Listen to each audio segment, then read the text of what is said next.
Boa tarde a todos. Continuamos confinados, impedidos de viajar de um para outro concelho. Oramos para que esta situação seja ultrapassada e que nos possamos congregar novamente logo que os números desta pandemia diminuam e toda esta situação abrande. Sentimos a falta de nos congregar como povo de Deus, e como igreja. Mas a vida é assim. Tem destes contratempos, alguns inesperados, como esta situação também é inesperada, foi e é inesperada. Mas continuamos firmes na fé, continuamos a querer olhar para o Senhor e a depender dele, e continuamos com um elo inquebrantável à palavra de Deus, que nós estimamos, que nós amamos, na qual nós cremos, e segundo ela queremos também viver. Hoje gostaria de fazer uma breve meditação numa das epístolas, numa das cartas que o apóstolo Paulo escreveu, neste caso, que ele escreveu a Timóteo, no capítulo 1, e queria que nos debruçássemos, nos concentrássemos no versículo 16, que eu passo a ler. Então o apóstolo Paulo escreve assim: mas me foi concedida misericórdia, para que em mim, o principal, se lêssemos os versículos anteriores, ele refere-se e considera-se o principal dos pecadores, porque perseguiu a Igreja de Cristo. Me foi concedida misericórdia, para que em mim, o principal, evidenciasse Jesus Cristo a sua completa longanimidade, e servisse eu de modelo a quantos hão de crer nele para a vida eterna. Paulo diz que o Senhor quis que ele servisse de modelo, de exemplo, de modelo. Nós, ao lermos a palavra de Deus, não é difícil nós encontrarmos referências, luzeiros, autênticos faróis, que o Senhor colocou aqui e ali, para que servissem de exemplo e de modelo para nós, para que seguíssemos nas suas pisadas. E isto porquê? Porque eles seguiram nas pisadas do Senhor. O apóstolo Paulo é modelo para nós devemos de imitá-lo na medida em que ele também imitou a Cristo. Por isso é que ele, na primeira carta aos Coríntios, capítulo 11, versículo 1, ele diz: sede meus imitadores como eu sou de Cristo. E este privilégio de sermos um modelo ainda está disponível. Ainda é possível hoje nós sermos modelo, naquele sentido de que, ao imitarmos Jesus, a seguirmos nas suas pisadas, podemos ser exemplo para que outros, seguindo nas nossas pisadas, estão a seguir nas pisadas de Cristo. Então nós lemos acerca da obediência de Noé. Deus disse para ele construir uma arca e ele obedeceu. Foi um luzeiro e continua a ser um farol para o povo de Deus. As virtudes da obediência. A fé de Abraão, a mansidão de Moisés, a paciência de Jó, a piedade de Daniel, que orava 3 vezes por dia. Modelos para nós. Não somente é possível a nível individual nós sermos modelo, como também a palavra de Deus, por exemplo, faz referência a uma igreja, a igreja em Tessalónica. E no capítulo 1, no versículo 7, nós lemos assim: de sorte que vos tornastes modelo para todos os crentes na Macedónia e na Acaia. Uma igreja a servir de modelo. E eles tornaram-se modelo. Porquê? Porque nós no versículo anterior, nós lemos: com efeito vos tornaste imitadores nossos e do Senhor. Tornaste-vos imitadores de Cristo, nossos imitadores, tendo recebido a palavra, posto que em meio de muita tribulação, com a alegria do Espírito Santo. E eles se tornaram modelo, porque face à perseguição, eles não desistiram. Eles confiaram. Eles depositaram a sua fé no Senhor e prosseguiram. E é uma igreja que evangelizava, que amava entranhavelmente os irmãos, tinha esperança na vinda de Cristo. Então se tornaram modelo. O apóstolo Paulo diz, modelo. O Senhor se serviu de me tornar modelo. Eu gostaria de analisar este versículo debaixo de dois aspectos. Em que é que o apóstolo Paulo foi modelo? Ele foi modelo nos meios que Deus usou para a sua salvação. E também modelo na sua vivência cristã. Então, em relação aos meios que Deus usou, ele é modelo. Porque são os mesmos meios que Deus ainda hoje usa para salvar qualquer um de nós. E então, voltando ao nosso versículo 16, nós lemos que o Senhor lhe concedeu misericórdia. Uma longanimidade completa. Longanimidade é a capacidade para suportar as ofensas.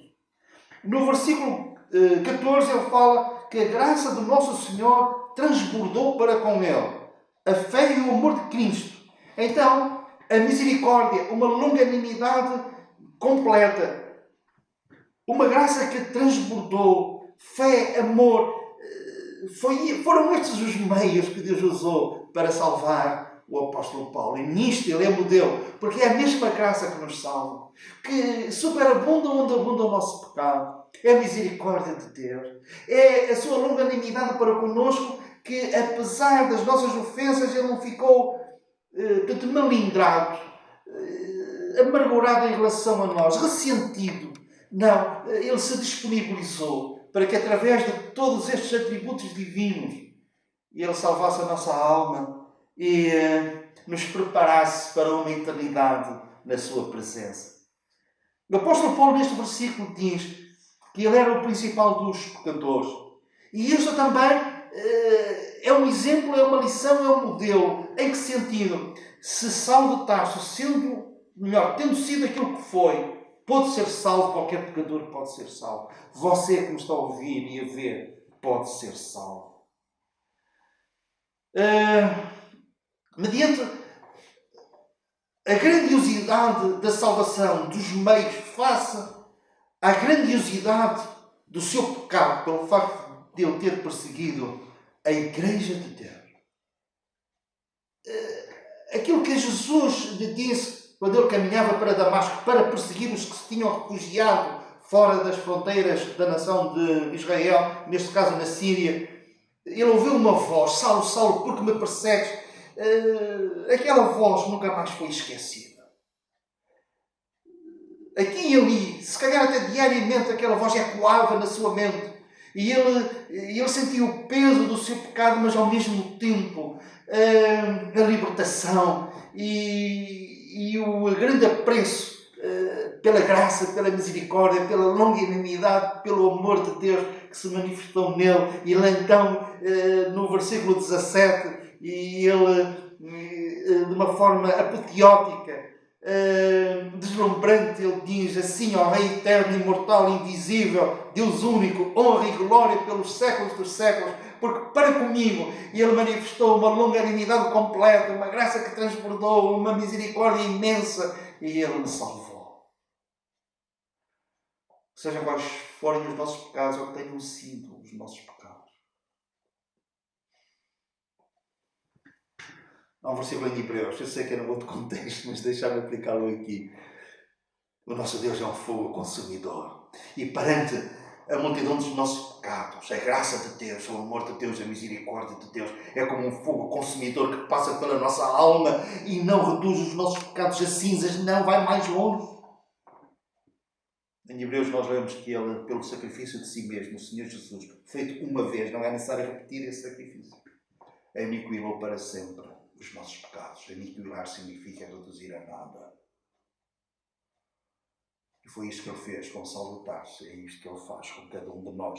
Quando nós cremos em Cristo como nosso substituto na cruz do Calvário. Quando nós confiamos exclusiva e unicamente nele.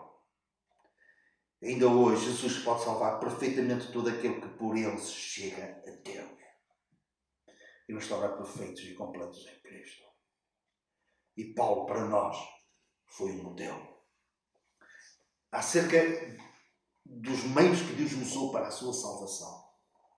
Segundo aspecto, a vivência da vida cristã como Paulo a viveu. Nisto também foi um exemplo, foi um modelo. E queria salientar apenas 3 coisas, irei fazer um esforço para que seja resumidamente. Ele foi um modelo em 3 aspectos: no foco, na perseverança ou resiliência e no trabalho. Foco. Nisto ele imitou Jesus. Jesus tinha um foco. E qual era o foco dele? Ir a Jerusalém. E morrer fora das portas de Jerusalém, no Monte do Calvário. Até os samaritanos reconheciam que ele tinha o aspecto de quem ia para Jerusalém, e ele pôs a sua face como um seixo de determinação. Jerusalém, Jerusalém. E mesmo na noite que antecedeu a sua crucificação, ele clama: Pai, se é possível, passa de mim este cálice, mas ele acrescenta: mas eu para isto vim. O foco estava ali. O foco. E quando ele estava na cruz do Calvário, ele mantinha o foco. Desta cruz, e nós iremos crer em ti, desce. E ele não desceu. Porquê? Porque o foco permanecia, e ele estaria ali até ao último suspiro, até à última gota de sangue, até poder dizer: isto está consumado. O foco que Jesus tinha. O apóstolo Paulo dizia: uma coisa faço, eu tinha o foco. Não se distraía com outras coisas que também eram válidas. Por exemplo, ele disse: eu fui enviado não para batizar, mas para evangelizar. Não que ele diminuísse a importância do batismo. Outros batizavam em Corinto. Muitos foram batizados. Mas o foco dele, o foco era evangelizar. Eu fui designado. Palavras dele. Eu fui designado. Pregador, apóstolo, mestre. Eu fui designado. Tenho um foco. O meu foco é este. Mas nós podemos acrescentar, ou outros poderão acrescentar, mas ele também fazia tendas, então uma coisa fácil, e ele pregava, ele era pregador, ele pregava o Evangelho, ele era mestre, ele era apóstolo, mas também fazia tendas. Afinal ele fazia mais do que uma coisa. Pois, mas mesmo fazendo tendas, tudo convergia para o mesmo foco, com o mesmo objetivo: tornar Jesus conhecido e a salvação em Cristo torná-las conhecidas. Claro que ele admitia que outros não fizessem tendas, não tivessem uma ocupação secular. Ele dizia: digno é o obreiro do seu salário. Não atrás a boca ao boi que debulha. Mas no caso dele, ele quis assim. Estas mãos, dizia ele, serviram para suprir as minhas necessidades e as necessidades dos outros. Mas tudo convergia neste foco que era Cristo, a quem ele pregava. A não ser a cruz de Cristo, como ele também diz, noutra parte. O que o movia era o amor de Cristo. O que é que nos move? O que é o nosso foco? Quantos focos temos? Por vezes militamos em várias guerras. Somos soldados em vários campos de batalha. Perdemos o foco. Eu li uma coisa que naquela altura me fez rir sozinho, ainda hoje, quando eu penso e quando conto esta ilustração verídica, e eu ainda me rio. Então foi assim. Um homem agricultor incumbiu o seu filho de semear um campo de milho com um semeador que ele puxava. E o pai incumbiu desse trabalho, responsabilizou por isso e disse: olha, filho, convém que a sementeira seja feita de tal forma que os regos fiquem direitos. E ele disse: pai, mas como é que eu faço isso? Ele disse: olha, tu tens de ter um foco. Quando começas, tu olhas para uma árvore, tu olhas para uma pedra e pões os teus olhos fixos nesse objeto. E vais ver, quando chegares lá, tu vais olhar para trás e o rego que tu deixaste está à direita. E o filho pega no semeador e começa a fazer esse trabalho. O pai ausentou-se. E quando o pai volta, ele ficou atónito, ele ficou escandalizado. Os regos cruzavam-se uns em cima dos outros, desviado para a direita, para a esquerda. Parece que ele tinha ido a meio, tornado para o princípio e depois ia para o fim. E aquilo era, desculpem-me o termo, era uma bagunça. E o pai disse: filho, mas o que é que tu fizeste? Eu não disse para tu olhares para algo, que tivesse um foco. Ele disse: pois, eu tive um foco. Era um coelho, só que ele não parava de saltar de um para o outro lado. E o coelho saltava para um lado e ele dirigia-se para esse lado e ele dirigia-se para o outro lado. E aquilo ficou numa confusão enorme. Nós muitas vezes perdemos o foco. Olhamos para os coelhos que saltam de um para o outro lado e esquecemos do foco, olhando para Jesus, o autor e consumador da nossa fé. Ele tinha um foco. Nós, olhando para Jesus, para fazermos veredas direitas para os nossos pés, como lemos também em Hebreus, para que o que manqueja se não desvie inteiramente, antes seja sarado, para que possa, ao seguir as nossas pisadas, porque nós temos um foco. Nós somos imitadores de Cristo, então os outros que nos imitam, estão-nos a imitar, mas estão a imitar a Cristo porque nós somos imitadores de Cristo. Perseverança. Também chamada resiliência. Que é um termo que hoje está muito em moda. Este termo, resiliência, vamos definir. Resiliência é a capacidade do indivíduo em lidar com problemas, adaptar-se a mudanças, superar obstáculos, resistir à pressão de situações adversas, ser resiliente, não desistir, face a situações adversas. Sem comentários, o apóstolo Paulo nisto também foi um modelo na perseverança, na tal resiliência. Ele, na segunda carta que escreveu aos Coríntios, no capítulo 11, eu acho que ele não foi muito profundo. À medida que ele se ia lembrando, ele ia escrevendo. Mas aquilo que nós lemos que ele passou e que foi perseverante, mesmo passando por essas situações adversas, deixa-nos boquiabertos e faz-nos sentir pequenos. Então ele diz, no versículo 23,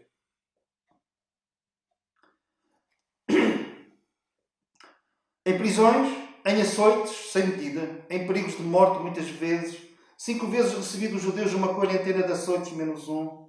Fui 3 vezes fustigado com varas, uma vez apedrejado, em naufrágio 3 vezes.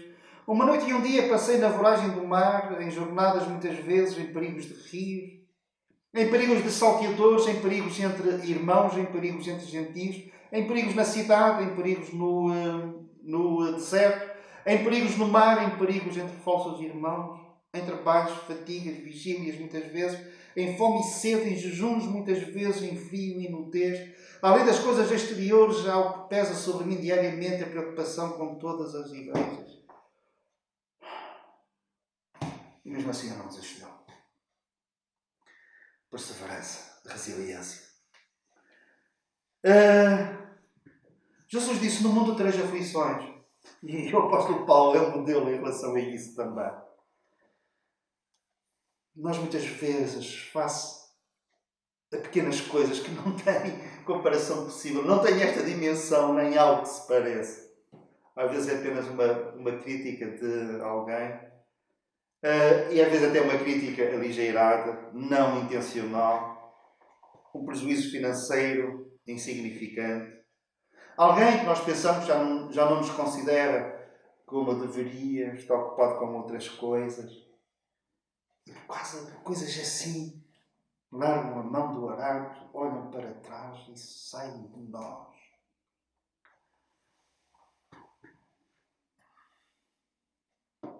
Não são resilientes.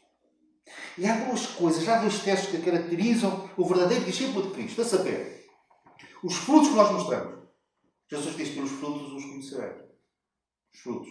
A outra coisa é a perseverança. Deixa-me aplicar o versículo. O que perseverar até ao fim será salvo. O que perseverar até ao fim. Se perseverares. Lemos este versículo muitas vezes na palavra de Deus. Se permaneceres. Se perseverares. O apóstolo João diz, saíram de nós porque não eram de nós, porque se fossem de nós não teriam saído de nós. Perseverança. É outra marca do verdadeiro discípulo. Terceiro e último. Modelo. No trabalho. Jesus disse, também era modelo, claro, o nosso modelo maior. Meu pai trabalha até agora e eu trabalho também.